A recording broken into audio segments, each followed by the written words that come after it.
Saturday night from the T-Mobile Arena, live on DAZN, middleweight supremacy on the line as Canelo Alvarez takes on Daniel Jacobs. Interesting fight. Let's break it down.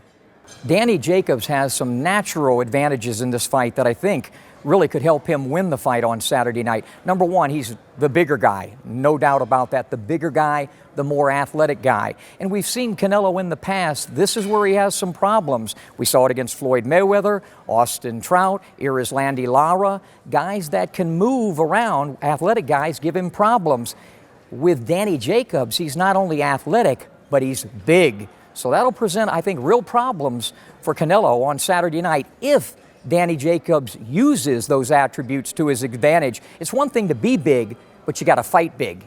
Another thing that I've seen give Canelo problems, especially with Gennady Golovkin, is the most important punch in boxing. Obviously, that is the left jab.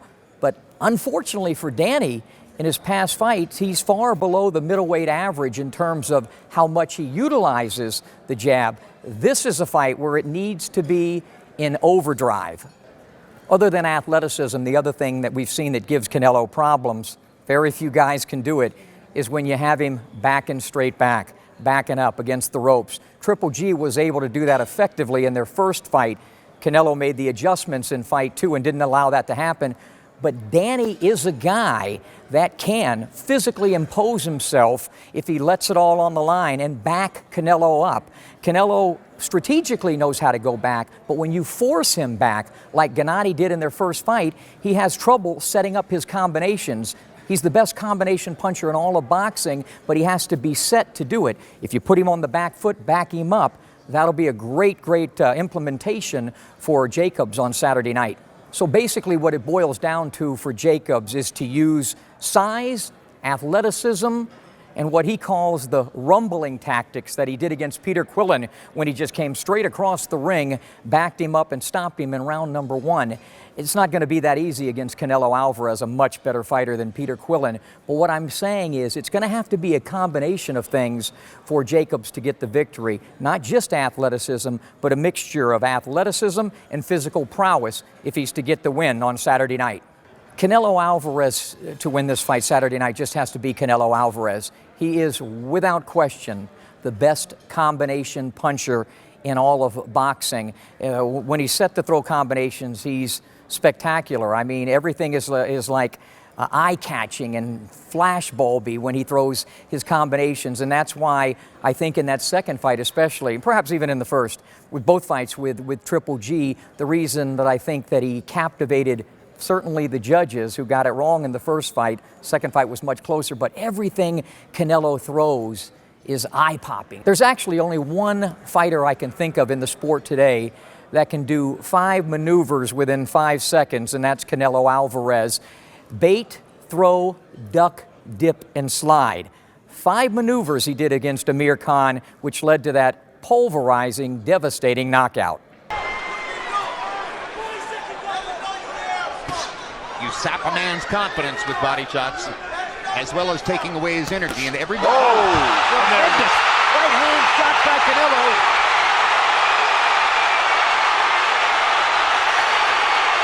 And Kenny Bayless is stopping the fight. His defensive skills have gotten so much better over the years. In fact, I think that that loss to Floyd Mayweather did him so much good because he picked up so much knowledge from the great Floyd Mayweather, and we see it in his own defensive game.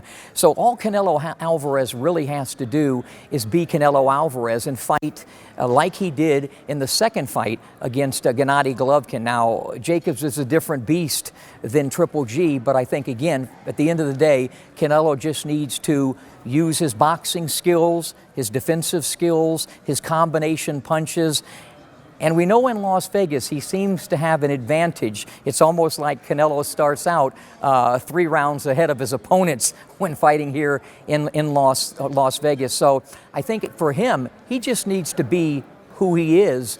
He is the better fighter of the two. I think this fight could actually boil down to that old boxing saying, who really wants it the most? Which fighter will lay it on the line?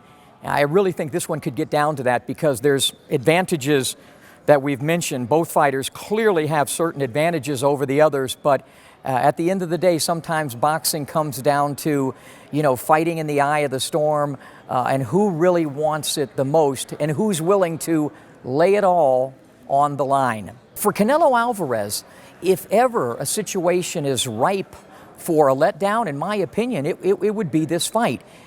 He's already conquered, in his own mind at least, the two big fights with Triple G, who was considered the monster at $160, and he got the draw in the first fight. He wins in the second fight, not to mention the positive PED test. That's kind of been, brushed to the side. He had to deal with that. He won the second fight. That issue, at least with most boxing fans, is a thing of the past, so that's out of the way. And then he signs this huge deal with DAZN. He is so comfortable now financially. And this is when I've seen fighters, covering boxing for, 30, 40 years, it seems like. When a fighter has everything going for him and they get that financial freedom, if you will, they get comfortable, there's a letdown.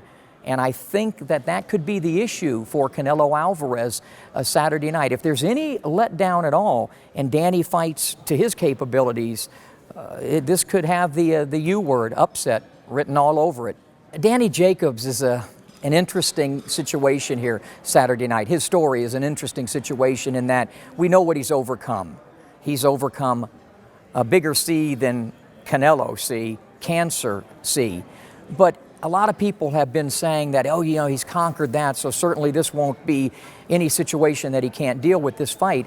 But perhaps, putting life in perspective, the fact that he's conquered that, beaten that, survived that, it might let him or put him in a situation where he doesn't want to put it all on the line because he realized how precious life is. So that's going to be the interesting thing to see to me, because I think we're going to see it. I think this fight will boil down to, again, who wants it the most and who's going to let it all hang out and let it all on the line. For somebody who's has sort of his life in perspective and the priorities of life, how important will he put himself in harm's way, which I think he's going to have to do in order to win the fight over Canelo.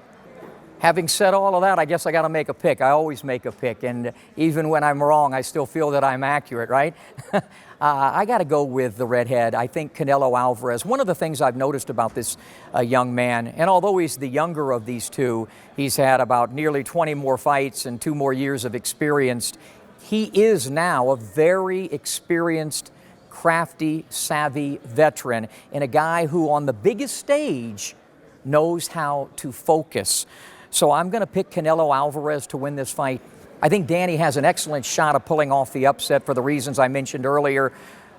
But again, this is a different stage than he's ever been on.